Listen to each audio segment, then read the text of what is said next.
So here is an important question I always get from individuals and beginners who are trying to start their journey. And the first question is, how much do I need to start off my photography business? And what are the things that are very important to consider before making that purchase? And in my review today, I will be diving deep into looking at these two key elements and deciding how much it is that you need, and secondly, what are those key elements that you might need to consider. If you want to hear all that, see you at the other side of the intro. Let's go. About to leave, already packing, come with me.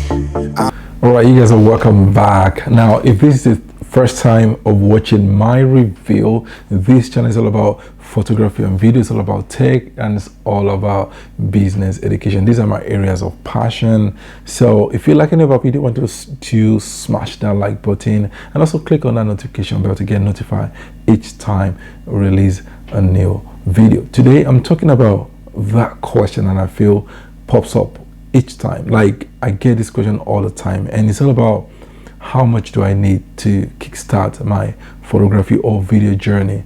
It's always that question. But the first thing I want to talk about today before getting into that itself is that on the 28th of March this month, which is this month, and it's about less than maybe 2 weeks away, I'm organizing a training, and it's a free online training. So if you're interested in that, just look for my email or my social media handles across the screen. Get in touch with me. The spaces are limited. I'll be sharing my journey. I'll be talking about photography. We're talking about introduction into photography and different things, and how you can kickstart your photography as well. So I look forward to seeing you guys in that training. Do not miss it, and book your slot as soon and as possible. Okay, guys. So let's talk about gears. Let's talk about how much you need. But before that, I think the first question you need to ask yourself is, which ecosystem I want to be in. I know most people do not talk about this, and people do say that, oh, camera doesn't matter, gears doesn't matter, but I feel like camera do matters, and gears, they matters overall. Like, imagine if you're going out to shoot a bird, and how the bird, they fly so quickly, and they could just or any animal or something like that. If you have a camera that doesn't have eyepiece, you have a camera that doesn't have a good autofocus, and even doesn't have maybe higher frame of faster, and how do you intend to, you can get a good picture, but imagine if you have somebody on the other side who's got all these things and they know how to use their camera as well. They will probably achieve a better result than you are, because they have a better system that is more efficient and effective. And I feel like in 2021, you need a camera and lenses that are future proof. So I've mentioned, the first thing I mentioned is, I think about your ecosystem. Secondly, think about this other thing that I mentioned just right now, which I feel is also very important and key, even into you deciding how much that you're going to be needing. Now let's look at the ecosystem itself. Currently we have like 4 or 5 major companies that are leading. We have the Canon, we have the Nikon, we have Sony, we have Fuji, and we have Panasonic. Now Panasonic is leaning more to the video side of things. So I presume if you are going to be doing more of photography and into a little bit of video, you're looking for a camera that is good and very good in both. And I'll be saying, okay, you are now looking at either Canon, Nikon, and Sony. And also, because I'm not excluding Fuji, but Fuji major mostly in APS-C, and they do this micro four camera, which is another discussion itself. So Fuji produce amazing colors and cameras, but they have some specialized areas. So we'll just reduce it, because we're talking about full frame here, where we are just focusing on full frame. So I will just limit our search to Nikon, Sony, and also Canon. Now, these are the three leading companies right now when it comes to full frame mirrorless camera. And I want you to think about mirrorless. Now, mirrorless and DSLR, there are major differences. With mirrorless, is what you see is what you get. That's a major difference. With the DSLR, you have to, sometimes you want to take a picture, take the picture, because it's not what you see that you get. You need to recompose, make sure that you're doing it. And sometimes when you get back to your post-production, you might think that you've gotten the picture right or nailed the focus, and you could say, oh no, I miss it, But with mirrorless, that is less likely to happen, because whatever you see in your viewfinder is the exact picture that will likely come out. So that is why most people are now shifting to mirrorless. And with this whole mirrorless thing, there's one camera out there that changed the game, and that is the Sony A73. And I feel if you are serious about your photography, this is one of the camera that you would need to look out for. I mean, this camera is now 3 years old, and most companies, especially with Nikon and Canon, they are now catching up they're seriously catching up with Sony and when it comes to the mirrorless world with the latest releases. So which are these cameras that I want to recommend? I want you to take a look at if you're planning to start in 2021. The first camera I want you to kind of think about is the Sony A73, but also the younger brother of A73, which is the A7C. Now, the A7C was released last year, and it has these the engine of the A73, but in an optimized way, if that makes sense. So, like, you've got the better auto tracking, focus tracking in the A7C, which is far better than the Sony A73, and also you have the fully articulated screen on that one, whereby this one is just you have to tilt it up and down, which most people, probably some people, don't like.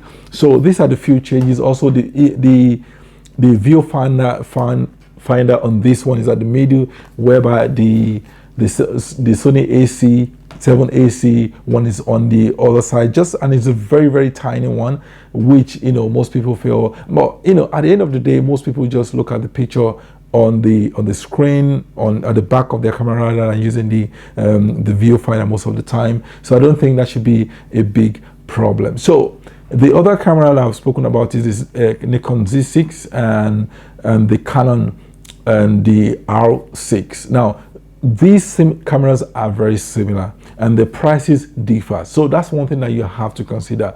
So if you're thinking about going to Canon, so you have to deal with the R6, which I think is one of the best camera out there. They've got this great color tone from Canon.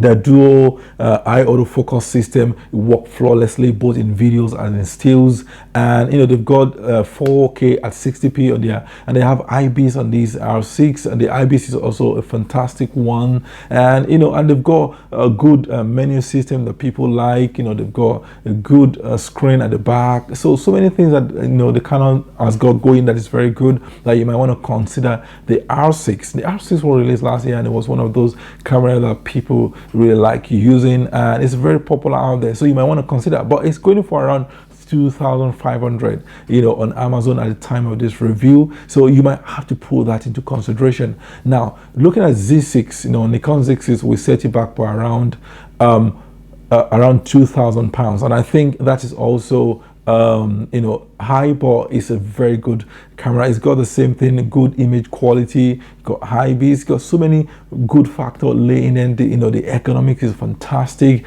You have good dynamic range on that one as well, and good picture quality, which is very important. Also on the Canon is a good picture quality, good dynamic range, and the ISO, the base ISO are also fantastic. So these are very good camera. Now, the last one, like I mentioned, is the Sony A7C or the Sony A73 that you might want to look out. Now, the reason why I will say if you are into the Sony system, go for the A7C, which I also feel is the cheapest out of this bunch, is because The A7C will set you back around 1,700, and the A73 will set you back by around 1,650, and I think those are the cheapest, right? But when you start to add the lenses, that is when also you might gain advantage with the Canon.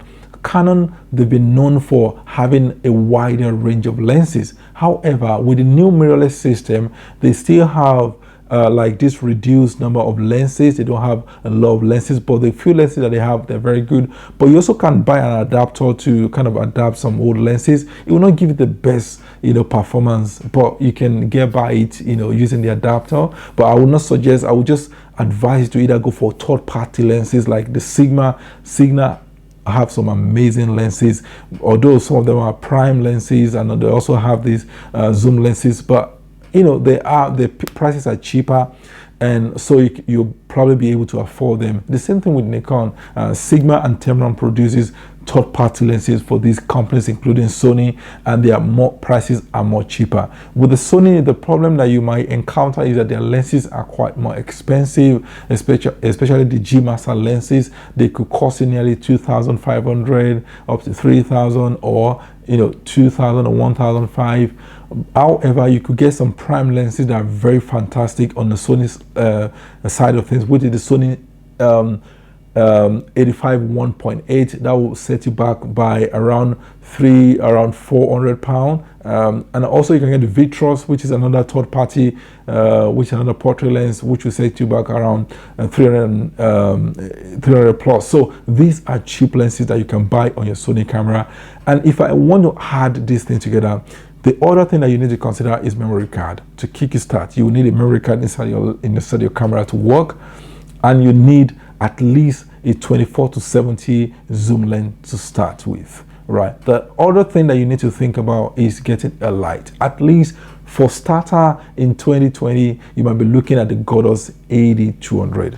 I think for anybody that's taking their photography serious, at least that's the minimum. It will cost you nearly 250, and with that, added to the light stand and the softbox, I would say, if you are serious about your photography in 2020, 3,500 should be able to set you up to start with your photography, including getting a backdrop. You will be fine. So from my own calculation, I've run it up everything, and I think 3,500 will be able to help you. And I'm talking about pounds here, so you have to convert into your own currency and see, how far, probably it will be in your own currency. But I feel that is a good that will kick you start your career in photography, and it will help you put you in a very good stand, because you're going to have a good camera, you're going to have good lens, and that will afford you to have few accessories for you to start with. Right, guys, obviously that is in terms of making a decision on buying your camera and your lenses, and to kickstart your photography journey. Now, again, like I said, I have a training coming up this 28th of this month. So if you want to be part of that training, do get in touch with me, and book your slot before it is too late. Guys, that's my review today. I hope my review it has been able to help you shape your decision, or help you make that decision that you need to make next, in a more positive way. Until next time, I say, guys, I say bye bye, and I'll see you guys soon.